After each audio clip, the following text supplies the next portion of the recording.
And the incubator, supposedly you go to Babson to build companies. The incubator was in the basement in the back of the building with no windows.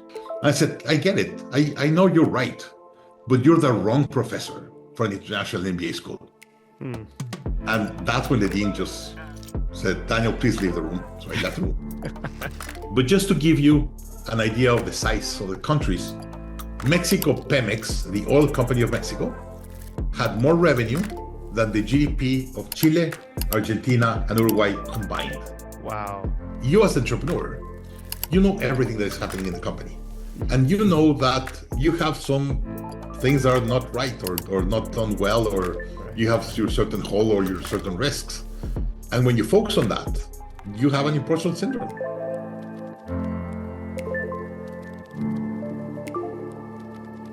Welcome to The Show Goes On. This is a podcast about people who keep the businesses running no matter the challenges. My name is Amir Narani, and today I'm joined by an incredible guest, Daniel Marcos.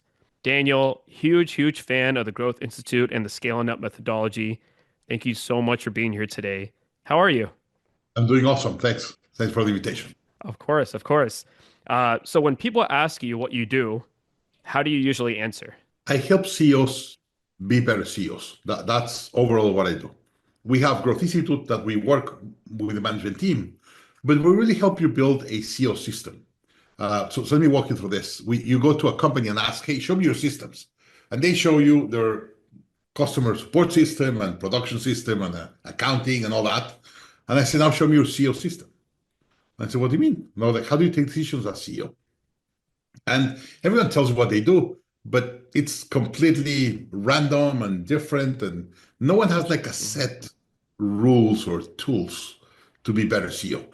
So what we do at the Growth Institute is we help you build a CEO system around scaling up mostly, and really help you have discipline on the decisions that you take, and then have discipline on the execution of those decisions. And it helps you become a better CEO just because you have a system and a process of how you take decisions, how to delegate the decisions, how you track all of that. And it's just, first, it's easier for you as a CEO. You gain back many hours and a lot of your time. You reduce the drama, and you're a better CEO. You take better decisions. So that's exactly what we do. Yeah, for sure. I could totally see that. I feel like when a lot of entrepreneurs are first starting out, you're kind of just winging it. Yes. You're But like, hey, hopefully this works. And you're just flinging stuff against the wall. no one teaches you how to be a CEO. They tell you about, you have to take this leadership book and this process book and this systems book or whatever, but no one really teaches you what is your role as a CEO. Mhm. And how to put all the tools together. One thing that people said, well, I read this book and it's great, and I read this book and it's great, and I read this book or I took this course. And now, but how do you put them together? And how do you really build a system that makes sense? And by the way, we have systems and certifications for everything in our business, Mhm. except for being a CEO. Very true. Because we believe we're great. No, I need a certification for my team. I need them to have whatever certification or training or whatever. And when it comes to a CEO, no, doesn't matter. Very true. And I think you had talked about this in your story where um, you expect to probably learn these things when you're getting an MBA. And the surprise is that you really don't learn a lot of the stuff when you're getting an MBA, right? I think the MBA was great for critical thinking. I saw case studies and all these things, but no tools on how to run my company and no idea what it was to be a CEO. And this is something that I went to Babson, supposedly the number one entrepreneurial school in the world. Mhm. I think it's a good school and I learned a lot. My experience going through Babson was amazing. But more as I grew up in Mexico, I was born in Mexico. So come to the US and go to a US college and all that was a great experience. I got there married. 1 year in Boston with my wife was amazing.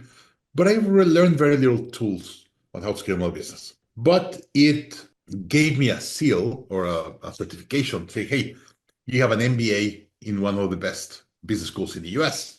And then when you go and do business somewhere and someone knows that you're a graduate from a top school or a good school, then it gives certain status. So as an example, Verne, when we started doing business, he introduced me, yeah, my friend and my partner, Daniel Marcos, went to Babson. And one day I said, Verne, do you really care that I went to Babson? And the guy said, not at all. But whenever I'm introducing you to someone, when I tell them you went to Babson, they at least assume you understand certain rules of business in the US. Yeah. So for me, it was telling them he went to Babson is the easiest phrase that I could give for someone to gain trust and knows certain things about you, right? So I think that was great for me coming to the US. But I was in school, and one day I realized whenever you enter the building of the MBA, the first office on the right is the placement office. So when a company goes to hire students to Babson, Mm-hmm. that's the office, right? And the incubator, supposedly you go to Babson to build companies. The incubator was in the basement in the back of the building with no windows. Oh, wow. So I went to complain to the dean. So I went to the dean's office, I knocked the door and said, "Can I come in?" And the dean's like, "Who are you?" And I was like, "I'm one of the students." The guy's like, "Yeah, sure, come in." So I go in and said, "Hey, I have a question." And the guy said, "Yeah, why you have the placement office in the beautiful office just in the entrance and the incubator in the basement with no windows?" And the guy said, "What do you mean?" And I was like, "Doesn't this supposed to be the most entrepreneurial MBA in the US or in the world?" And I was expecting the incubator was going to be an amazing place with everything you need to build an amazing company, right? Yeah. It's a basement, no windows, no nothing. It's like, yeah, you want to do your business, okay, you go, right? There was Mm-hmm. no structure, there was no nothing, no curriculum, no nothing. And the guy said, well, you have to understand mindset or entrepreneurial, it's a mindset. And I was like, no, like entrepreneurship is about building companies, right? So it was a shock to see that. I fired a professor 2 months after going to my MBA, or I helped get a professor fired. He was demoted from MBA to undergrad. So it was Really? my first month in business school. And then I went to a dean and complained about the office. So I was not a very popular student because I went and complained a lot. But hey, I'm an entrepreneur. I see things and I just need to fix them or at least Yeah. raise the hand. Something wrong here. So quickly, I went to Babson and I did the 1 year. And you have like a very aggressive summer that you do a full year in a summer and then you do the second year.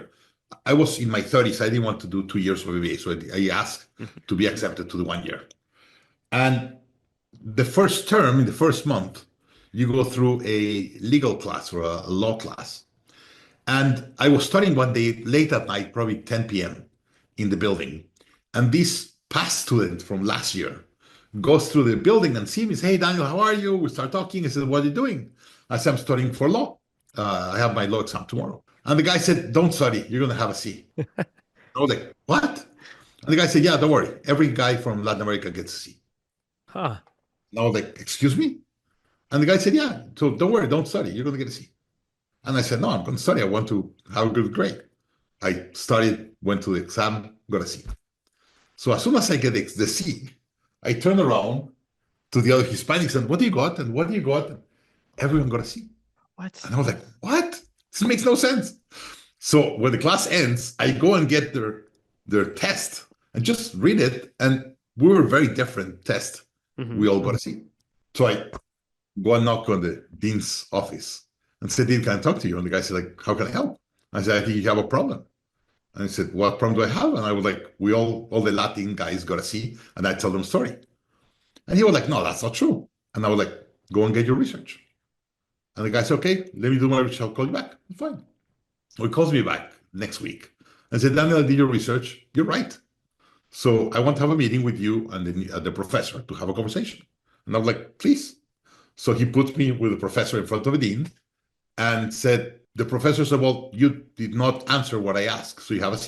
And I was like, "Yeah, but you asked me for this legal opinion. I took 5 hours of law in the US. I have no idea of the legal system in the US. I wrote what I think I learned with you, but you're asking me to write something that is just impossible for me to write. And all the Latin people from Latin America, we come from the same legal system or a very similar legal system. So we all write very similar, and you put a C to everyone." And the guy said, "No, that's not true." And I was like, "Get the data." So they get the data and from last year, and all the Latins got a C. So the guy said, "But you're wrong, but your test should have a C." And I was like, "Fine, I'm okay if you believe my test should have a C. But I have a problem that you're a professor teaching in a world-class international business school, and you do not understand that we have a completely different legal system, and in 5 hours you want us to write in your format of legal system. That makes no sense. Mhm. So if you want to be a professor of an international top school, you should be able to understand that. And the guy said, but I'm right. So he starts getting defensive and challenging the dean. I said, but I'm right. Like what you wrote is wrong, and because of the law, and he just gets all this jargon and all these legal terms.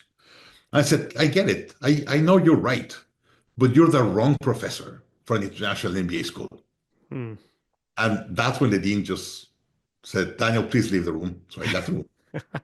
And I was called the next day and said, we send the professor to teach to the undergrads.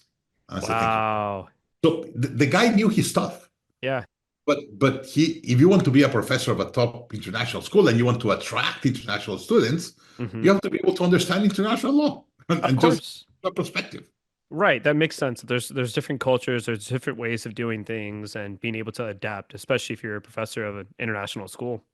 Of course. So it's a little bit of, I think, an entrepreneur sees a problem. Yeah, that's exactly what I was thinking, is that you have a tendency to want to like push against the system and shake things up and make it for the better.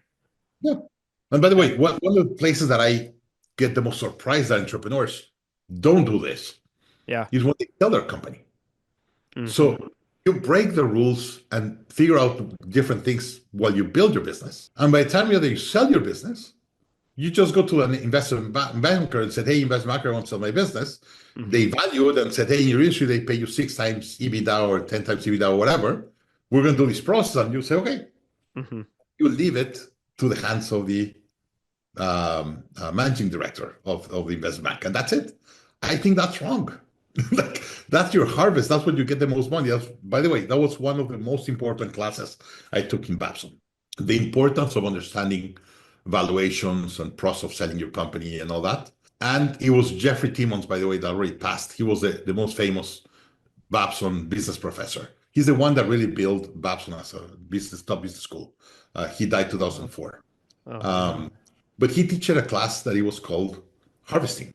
And it's how to really, whenever you get to the end of your company, when's the right time to sell it and how to sell it right. And that was one of probably the top lesson I learned in Babson, um, of the full cycle of selling or building, scaling, and then selling a company. Okay, well, that's a great segue. Talk to us about your first big exit that you had, and you had it pretty early on, like in your twenties. I was very early. Yeah, I was Yeah. 25. So Wow. I went to college in Mexico, Okay. industrial engineering. And everything that I was reading in industrial engineering was about Japan, just in time and Kaizen and all these Hmm. methodologies. So I wanted to go and work in a factory in Japan. And by the way, this is interesting. I was looking into the salaries of recent grads in Mexico. And an engineer recent grad was making like $700 a month of salary. And I'm like, I cannot live with that. I was already working in a brokerage house. I work in the mornings in a brokerage house doing stock trading, and then in the afternoon going to college. And I was already making more than that in the mornings, working half time. So I said, I cannot work in a factory here, and everything that I learned is from Japan. So I want to go to Japan and learn from a factory in Japan. So I started asking around, hey, who knows someone in Japan and blah, blah. And my father said, hey, I have an ex-colleague, someone that used to work for me, that now he's the consul general in Hong Kong. And I was like, is Hong Kong Japan? Like, I had no idea. I really had no idea. And my dad said, like, no, Hong Kong is part of China, and tells me a story about England and all that. And I said, he's there. Why don't you call him? And I was like, yeah, give me his phone. So I called the guy and said, hey, I'm looking for a job in Japan. Do you have any contacts? And the guy said, okay, give me a couple of days and I'll call you back. I said, okay, great. So 2 days later, I get an email, call me back. So I call the guy, and the guy says, I already have a job for you. You need to start June 1st or something like that. And I was like, what? And the guy said, yeah, and I was like, great. What's it in Japan? And the guy said, no, it's going to be in Hong Kong. You're going to come and work for me. But now you're closer. And from here, I'm going to help you do a jump to Japan. Work for me 2 years. And in 2 years, I'll help you jump. I said, fine. So I moved to Hong Kong for 2 years. Wow. And that was my first job out of college. I was the financial attaché at the Mexican consulate in Hong Kong. And I was there in 1997, 1998. And that's exactly when Hong Kong became part of China again. For someone who doesn't understand, is The British lease Hong Kong, or it's a piece of island and some mountains, from the Chinese for 99 years. And that lease ended June 30th, 2007. So I was hired 2007 to help with the transition and the relationship of Mexico with China and all the process of the transition with Hong Kong. Wow, that's incredible. I was extremely lucky to get that job. So I worked there for 2 years, went to World Bank meetings. I was the guy holding the briefcase for the Minister of Finance of my country when he met with Alan Greenspan, as an example. So I was in the meeting with Alan Greenspan. I met the president of Malaysia, Mahathir. It was an amazing experience. But I was the guy carrying the passports and the bags. But I got to meet a lot of people. And most importantly, I got to meet a lot of people of my country that was the head of finance and the minister of the economy and all the big guys in the country, in my country. So it was a good job. But when I got there, I was used to trade stocks. I've been trading stocks for 3 years for clients, and I couldn't see the price of the Mexican stocks online. There was no one that published the stocks. So I had to wait until night on Hong Kong time, like 11 p.m., called my stockbroker in Mexico and said, what's the price of Cemex or Telmex or Bimbo or whatever? They told me the price, and then I said, okay, buy or sell it. It's crazy. So back then in Mexico, if you want to see the stock price, the only way is to watch the news of the 6 p.m. There was a trigger below just with all stock prices. You could wait to the newspaper the next morning, and every newspaper had one page with all the stocks open, closed, all that. Or you could pay Reuters $3,500 a month to have a Reuters screen. And I said, that's dumb. So after a year and a half in Hong Kong, I resigned, moved to Mexico to build the first fintech company in Mexico. And here it's really important to note there was no one venture capital or private equity fund in Mexico in 1997. Wow. It didn't exist. So if you want to make a technology company, there was no way to raise money because there was no venture capitals. There was no angel investors. There was no angel investor associations, no venture capitals, no nothing. That's insane. That's only like 25, 26 years ago. 25 years, 1997. Yeah. I opened the first angel fund in 1999. So that was the first angel fund back then. But 1997, when I started, there was nothing. So I raised like 200,000 from friends and family. I went to the government and said, I want the stock quotes. They said, well, you have to go to the market. So I went to the market, and the market said, we don't have that. All the technology, like today you go to a company, everyone has APIs. Mm-hmm. Back then, there was no APIs. The APIs were built by the company that wants to get the data. Mm-hmm. So the stock market said, here are my computers, you connect to my computers and get the data. So there were two companies that had APIs, Reuters and Infocel. Infocel was a Mexican Reuters. So the only two people that had the data of the stock market outside of the market was these two companies. So I went to the Mexican company called Infocel and said, hey, sell me your data. I'm going to put it online for free. And the CEO said, you're crazy, right? I was like, no, like that's what's going to happen. And the guy said, I have a company like Reuters. I charge $1,500 per screen. I have like 10,000 screens in the world or in Mexico leased. And you want to get all my information that I sell for $1,500 a month and put it for free online? And I was like, yeah. And the guy said, that's never going to happen. That's the jewel of the crown. And I was very persistent. And after 6 months, I convinced him to allow me to have all the data, publish it for free with 20 minutes delay to publish stock quotes online of the Mexican market in 1998. And of course, we blew up really fast. Yeah. And he gave me an exclusivity that I was the only other person that could have it, or only other company in Mexico. So 6 months after this, my biggest competitor in the region was an Argentinian company that had raised already $8 million from Chase. And now they went to raise to New York, went to JP Morgan, said JP Morgan went to do a financing round. And JP Morgan said, I'm not going to do a round for less than 50 million. So if you don't allow me to invest or raise you 50 million, I'm not going to invest. And the guy was in Argentina. I said, like, what am I going to do with 50 million? At that moment, he already purchased a brokerage house in Chile and one in Venezuela. But just to give you an idea of the size of the countries, Mexico Pemex, the oil company of Mexico, had more revenue than the GDP of Chile, Argentina, and Uruguay combined. Wow. So Mexico and Brazil are very big countries compared to the rest of Latin America. So this guy had brokerage house in three countries, but very, very small countries. And most importantly, the stock markets were non-existent. Hmm. So he went to JP Morgan and said, there's impossible for me to raise 50 million because I don't have money to deploy 50 million in my countries. And the guy said, well, if you don't open Mexico and Brazil, you don't have nothing. So go back to your country, open Mexico and Brazil, and then come back and we'll give you 50 million. So he calls me and said, Daniel, I need to open Mexico tomorrow. Do you want to be with me or against me? And I was like, you're going to raise 50 million? I raised 200,000. I said, okay, great. Let's put something together. So I flew to Argentina. He did the same with the biggest online brokerage house in Brazil. By the way, Brazil technologically is way more advanced than any other country in Latin America. Really? We were putting stock quotes online for the first time, and Brazil already traded like 8% of the market online. It's crazy how advanced the Brazilians are in technology. That's fascinating. I didn't know that Brazil is so So, far ahead of everyone else.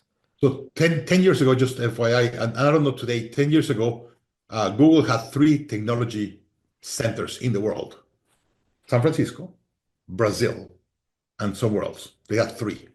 So Brazil is very advanced. For the cost of programmers, for the quality, it's really, really high. So Brazil is very advanced in a lot of technologicals compared to any other country. So Wences, the guy in Argentina, called the biggest guy in Brazil and said, hey, I'm going to do this. I'm buying Finanzas Web in Mexico. Join us. So we flew to Argentina. We made the agreement. Next week, we flew to JP Morgan and said, now we have 5 countries. Give us the money. And we raised $53 million back then. But hey, just to give an idea, $53 million in 2000 or 1999 when we raised it was like probably 400, 500 million today. Wow. The GDP of the world today is 107 or 110 trillion dollars. When we crossed the year 2000, we were 20 trillion.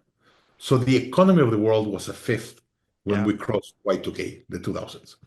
So, and in today's valuations, it was crazy the numbers today. But we value the company 100 million, raised 53 million, and we start growing really, really aggressive. At the moment when we raised the money, we were less than 100 employees within the three companies. A year later, we're 1,200 employees in operation in 9 countries. So we Wow. started scaling really, really, really, really fast. And then one of our investors, Banco Santander. Banco Santander is the 30th biggest bank in the world, is the biggest bank in Spain. And they are extremely big in Latin America. In most of the countries in Latin America, they're a top three bank and sometimes top one bank in Latin America. So this was their market. We were getting online very, very aggressive. And they said, we need to buy you. We don't care the price. Just give me a price. So we said, hey, we're not for sale. We just raised the money. We had like 40 million in the bank still. So we said, we're not for sale. We have 40 million in the bank. And Santander said, I don't care the price. Call all your investors, whatever they're willing to sell, you give the same price to everyone else, and I want to buy you next month. So we call everyone, and the hardest one was Carlos Slim, who used to be the richest man in the world, Mexican guy. He Hmm. invested 7.5 million, and his son didn't want to sell.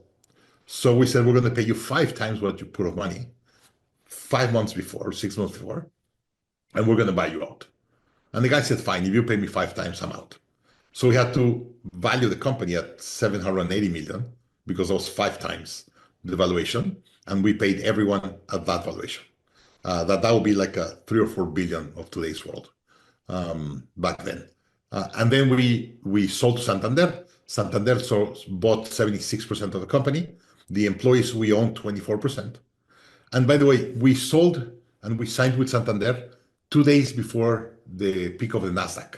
So we were extremely lucky. We had no Before idea. what happened with the Nasdaq? I don't know if you remember, there was a peak of the Nasdaq. There was what they call the internet bubble in the 2000s. Oh, okay. Oh, before the peak of the Nasdaq. Okay. Remember, the Nasdaq fell like 70% Yeah, yeah. in April 2000. We Oh my sold God. Santander 2 days before the Nasdaq started peaking 70%. Wow. Incredible timing then. Incredible time. And Wow. and Santander, part of the agreement, invested like 250 million more. So we had like 250 million in the bank.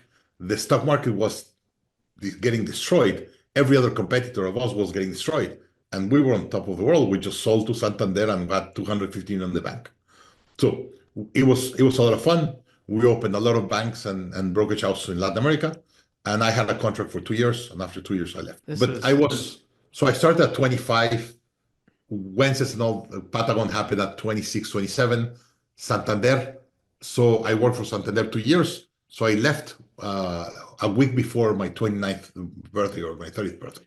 So by 30, I already built a company, 1,200 employees, and sold it there. So just the learning behind it. yeah. Financially, it was not a good deal for me.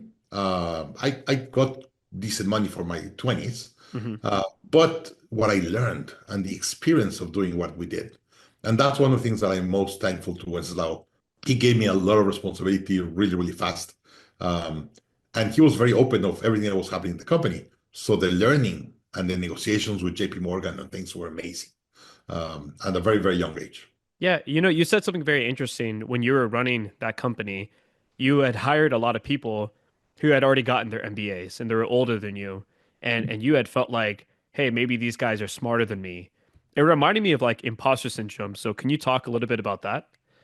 So every entrepreneur has imposter syndrome every day. Not just me Hmm. when I was hiring MBAs. I coach CEOs and they're doing amazing and they still have imposter syndrome. So as an example, I coach a CEO. He's 32 years old today. He does around 250 million a year in revenue. Wow. He's brilliant. And the guy feels imposter syndrome. They're like, oh, come on, like, you cannot feel that. You know what I mean? And the guy, like, he has these doubts and we have these conversations at closed doors. We all feel it. So what you as an entrepreneur, you know everything that is happening in the company. Hmm. And you know that you have some things that are not right or not done well, or Right. you have your certain hole or your certain risks. And when you focus on that, you have an imposter syndrome. It's like, well, my company shouldn't be as big as it is or valued as much as it's valued. If they knew what I have here, like it will not be that exciting. If you knew what I knew, you would not value it at this much. So whenever you focus on those things, you get imposter syndrome. Yeah. And we all know, we all have those bodies hidden in the company that we know we have to fix them. Yeah. But at the moment, they're wrong, or they're a weakness in the company. And by the way, I coach a lot of CEOs. I've been coaching CEOs for 15 years, and Yeah. that's one of the biggest conversations that we have in the middle of the night or in the one-on-one calls. And I coach a lot of CEOs that have way bigger companies than me. Yes. So tell us about the Growth Institute. I want to hear about that. How did that get started? How did that come about? So after Patagon and Finances Way, we did great. Took a year off. I did a trip around the world of 16 months with my wife. We went to around 40 countries. And then we landed in Babson. And after Babson, I moved to the US to open a mortgage bank. So 2003, I opened a mortgage bank just to finance undocumented Hispanics. Back then, everyone was giving you loans. Even if you put the name of your dog in an application, you could get a loan. So it was the perfect time to finance a very big size of the market with no other options.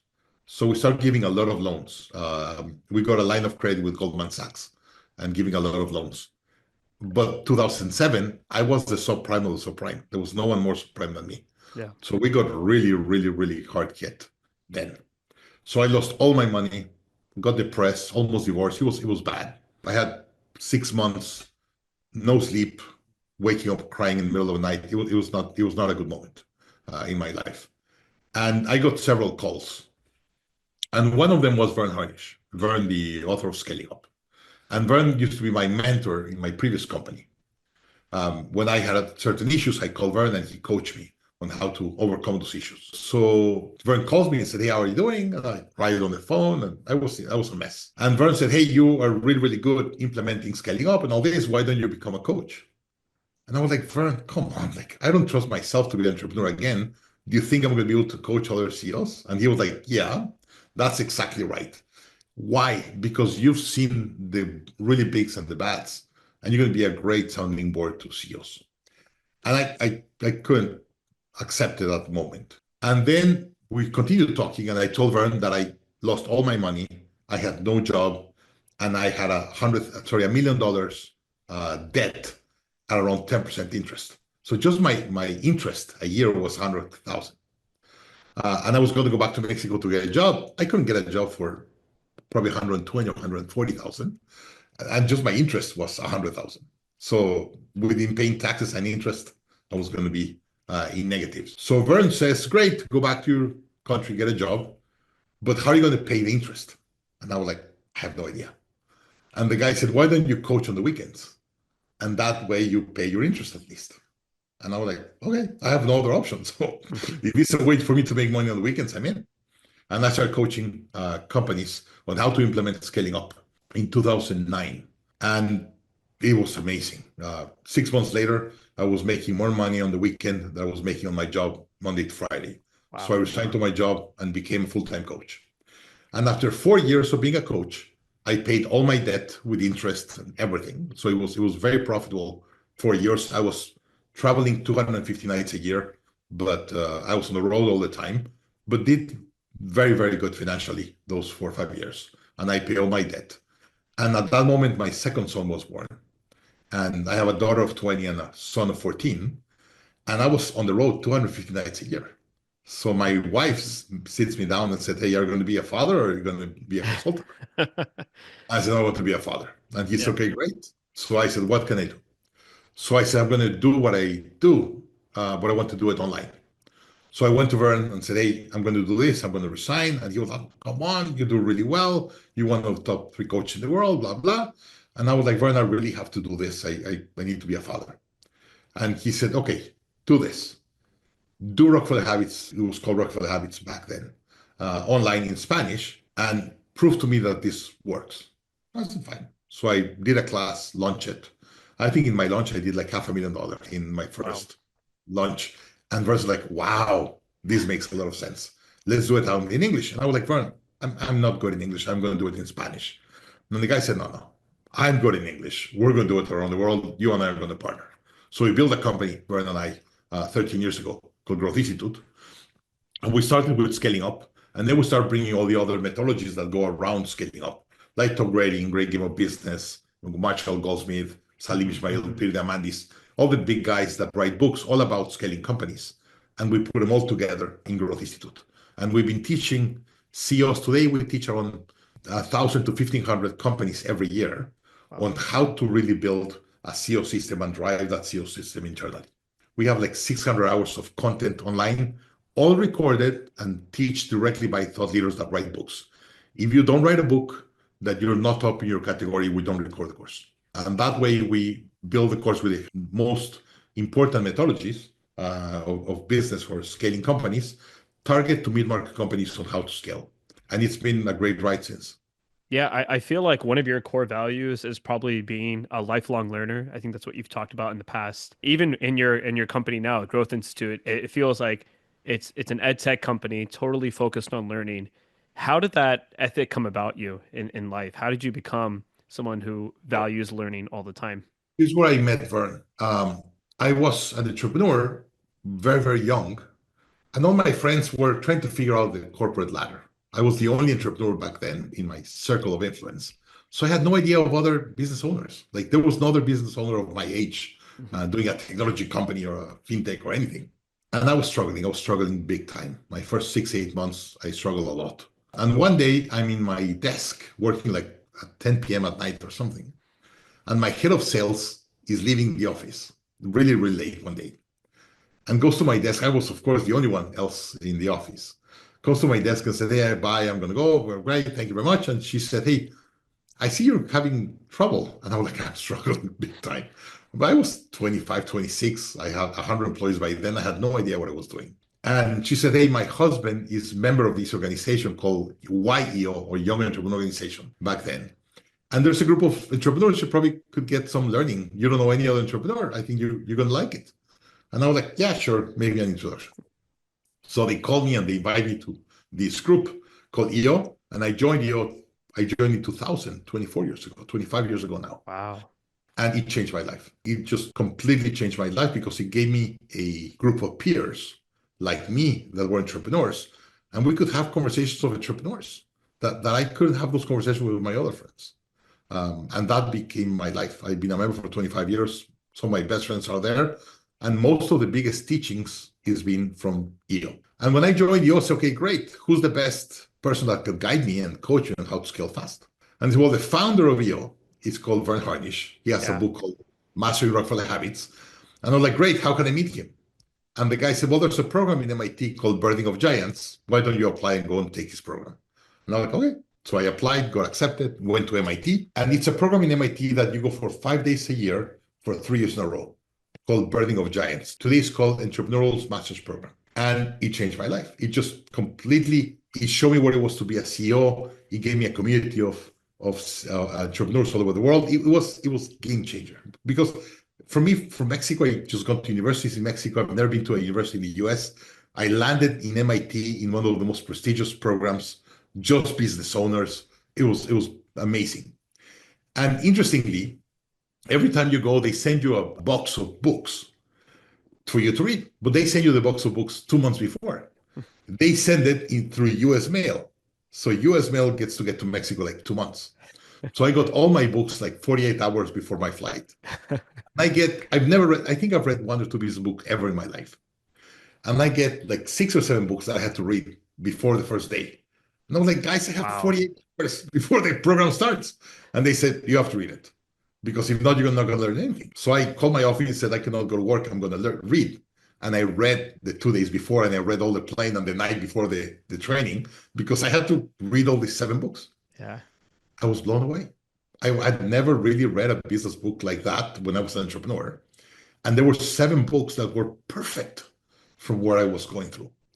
So I got hooked with that. It was like, oh my God, there's people that have gone through the same issues as me and figure out how to do, and then even wrote a book that you could buy for $15. And I became a lifelong learner then. And I probably read 1,000 to 100 business books. Wow. I read around 50, 60 books a year today. Still, I read them in audiobook. I do a lot of bicycle or travel, and I mean with an audiobook all the time. And then I buy the book and go through the 2 or 3 chapters that are important to review again. But usually the first time I go through audio. But after that, I start reading all these books and figuring out all these methodologies. And I was recommending a lot of books, and people were like, oh my God, the book was amazing. What other book can I read? And I was like, why don't put it in video? And that's when we put all of these together. Yeah, I think you had said for every issue or thing that you've encountered and experienced, there's probably a book written about it already. Someone who's already gone through that experience, and you can learn from them. 100%. And that's something I learned in MIT in the first year. Every problem or opportunity I have in business, someone already went through it, wrote a methodology, and wrote a book about it. So I think Amazon today has like 3.5 million different titles of business books, just business books. So everything is written there. And today with podcasts, even more. But the problem is knowing which one is the right for you. Yeah. And then implementing it right. Implementing it with discipline. And that's really hard. Just to give you an idea, scaling up as an example. If you want to implement scaling up, there's several options. You could buy a book for $20, $24.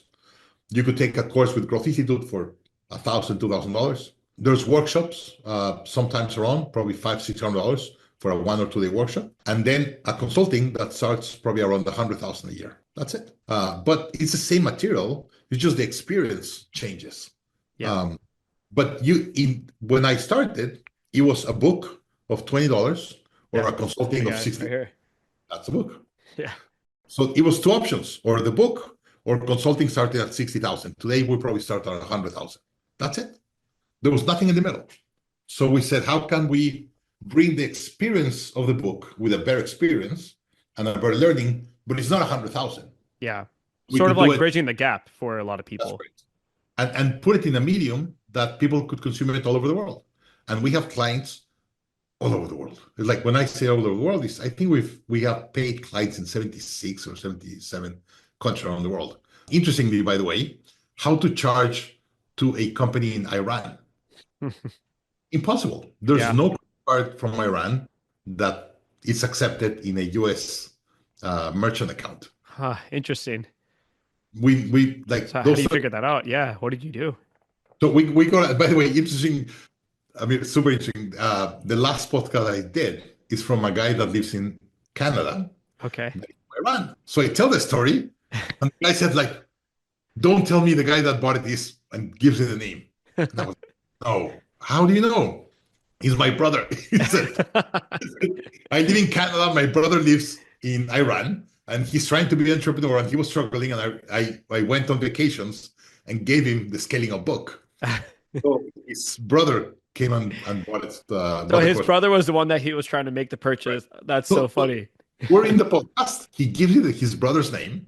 So I go into HubSpot and I put the name of his brother, just to make, and he counts his name, his email, and when the day he purchased scaling up. That's so Well, funny. it's a small world. But that must be exciting working with entrepreneurs all over the world, meeting people of all different backgrounds. Yeah, I love entrepreneurs. It's my life. It's my community. It's my peers. Yeah. And I've been a little bit of why we do what we do. I've been a slave of my companies for many years. I've worked a lot. I've done fairly well, but I've worked 12 hours a day, most of my days from 24 years. Mhm. And there's been moments that I've been in trouble with my business, and my business has taken over my wallet, my checkbook, my attention, my energy, everything. So I've always said that when you build a company, you have a certain pain that you want to fix in the market. And that's my pain. That I've been a slave of my companies. My companies have taken too much from my personal life and brought a lot of drama in Yeah. my life. And then you build what you need. Indeed, most of the thought leaders that teach something is they write a book based on a problem they had that they had to fix for themselves. So usually you teach what you need the most. And that's what we built Growth Institute, because I need to figure out for me how to be a better CEO so I could have a life and enjoy my time.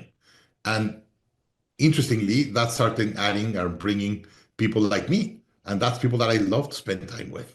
Mm. When I teach in Growth Institute, I'm not teaching, I'm having a conversation with my friends. Yeah. And that's what I love to do. And it's really, really rewarding. You could get entrepreneurs all over the world. And this is what happens. We have the only course of many methodologies around the world. We're the only ones that have them in Growth Institute. So if you want to take top grading, we have the only course online. If you want to Mm. take financial organization, we have the only course online. If you want to take scaling up, we have the only course online. So someone in Iran who wants to take scaling up, we're the only company for you to take it. So it has helped us attract the best mindset or the same mindset of entrepreneurs from all over the world. And it's been an amazing experience in the process. Yeah, it sounds like across many different disciplines in business, different, roles that you're trying to fill. It sounds like the Growth Institute encompasses a lot of that. And for me, it's been a gift that I get to meet my heroes, Hmm. the people, the books that I read that changed my life. Yeah. And then I go and sit down in a recording studio for 2 days with the author and build a course with them. And like, oh, couldn't get any better. So in the past year, I'm curious, what's one book you've read that you would recommend every entrepreneur read right now? The last year. Yeah, because you had said that, it's important to know what to read. So, what have I read recently that it's important? Yes. Um, Naval Ravikant, I hadn't read his book until this year. Oh my God, he's so good. Yeah. It's so good. The Almanac of The Naval. Almanac. Yeah. Naval is amazing. Well, Alex Hormozy, I've learned a lot of Alex Hormozy recently. Which Uh, one? 100 million offers and 100 million. Oh, Alex Ramosi. Yeah.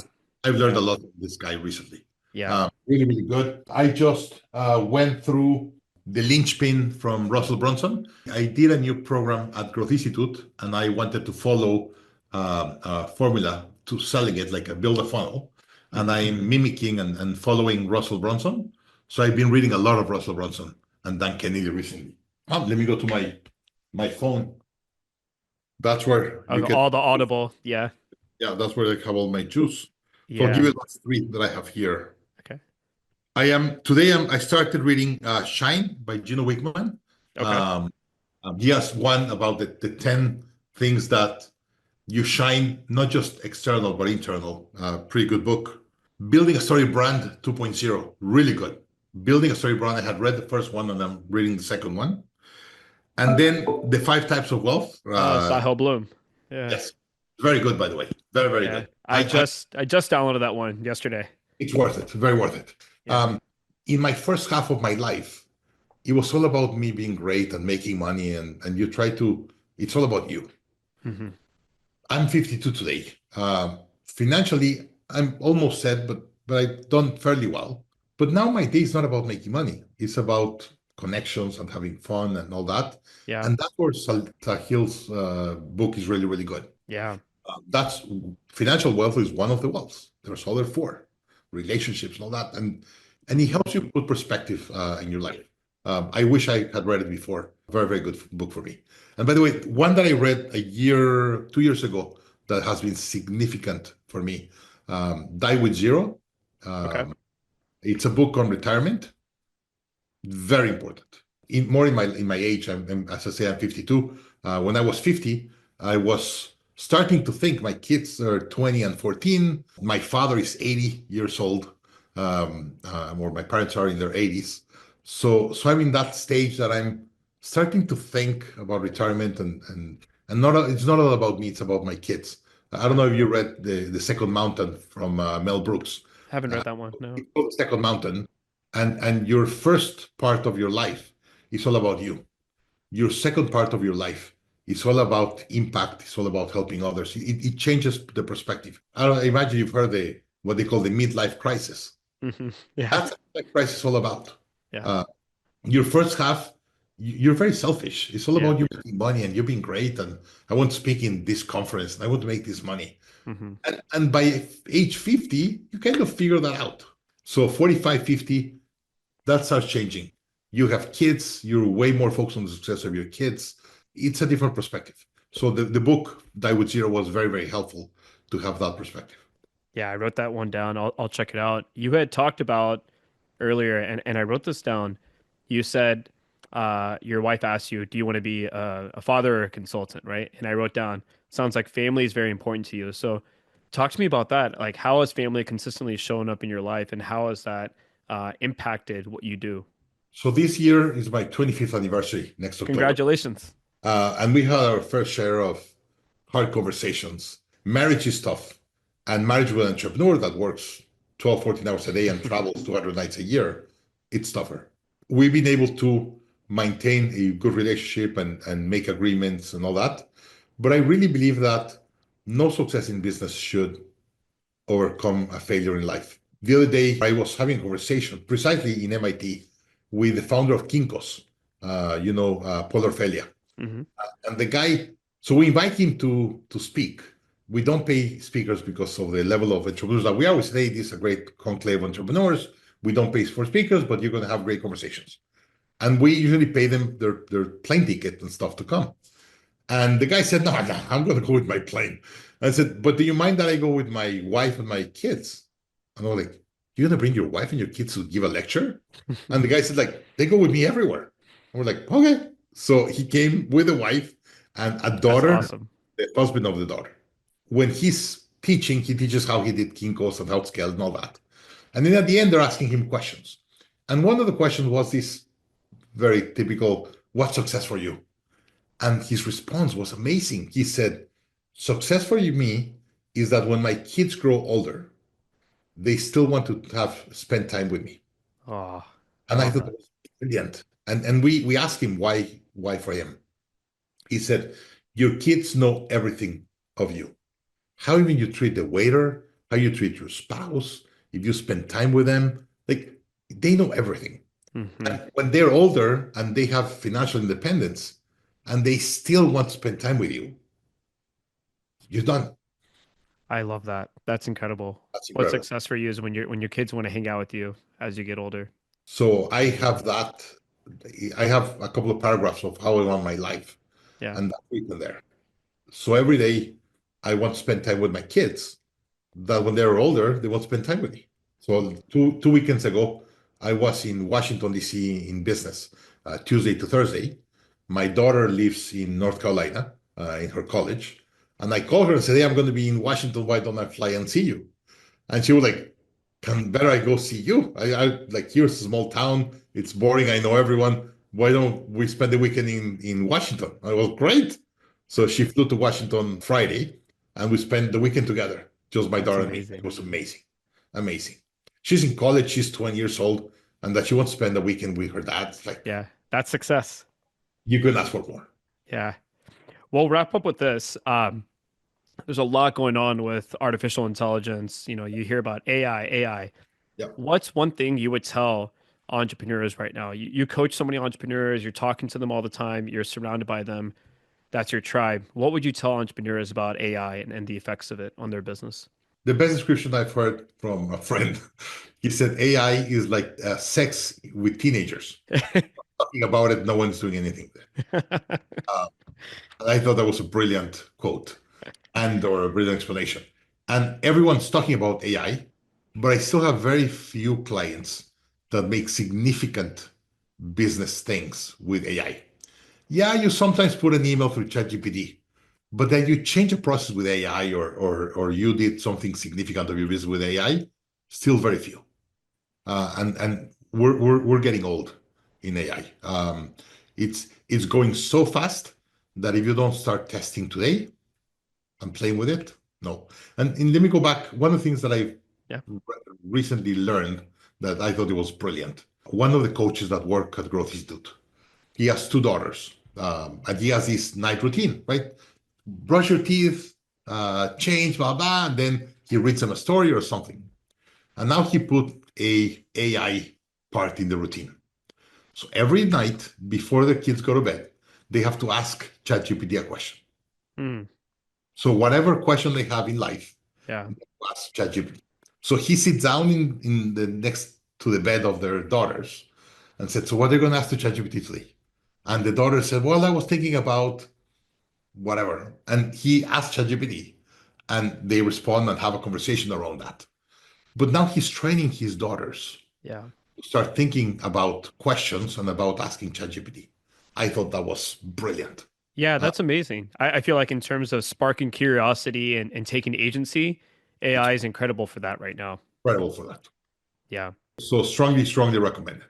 Those are the Yeah. kind of things that, for me, the most important is that you start getting it used to every Hmm. day, so you could really feel comfortable with it and add value. Right. Integrating it into your daily life. Any final takeaways, Daniel? No, just I will challenge the people listening, the entrepreneurs, that this is a challenge I got from a mentor of mine many years ago. And he said, Daniel, in sports, there are amateur teams and professional teams. And the amateur teams play, they have a lot of fun. And when the game ends, they go and have a beer or a drink and have fun. If you're professional, when the game ends, you go and get your legs in a bucket of ice. So you're ready the next day to train again. Mm, In business, the same thing. You have to choose if you're going to be a professional CEO or an amateur CEO. And oh, wow, that was a tough question. But there is a way to be a professional CEO, and there's a way to be an amateur CEO. What I don't like and my conversations is you want to live as an amateur and want to have the results of a professional. So I tell my entrepreneurs, with what you're doing, don't expect you're going to go to the Olympics. No, I want to go to the Olympics. Well, with what you're doing, you're never going to get to the Olympics. So I challenge entrepreneurs to become professional CEOs. love that. Daniel, thank you so much. Really appreciate it. Where can we find you online? Online, danielmarcos.scale in Instagram Okay. and LinkedIn, my LinkedIn, Daniel Marcos on LinkedIn. In LinkedIn, I'm at capacity. Okay. So you can write to me and I will have it to answer, but I cannot friends. So Okay. you just follow. It's crazy. I got like 3 years ago. It happened to me. Yeah. I tried to request you and it said the same thing. Yeah. It's a 20,000 people capacity in LinkedIn. I was Yeah. not Well, interesting. thank you so much. Really appreciate your time and hope to stay in touch. Thank you for the invitation. My pleasure.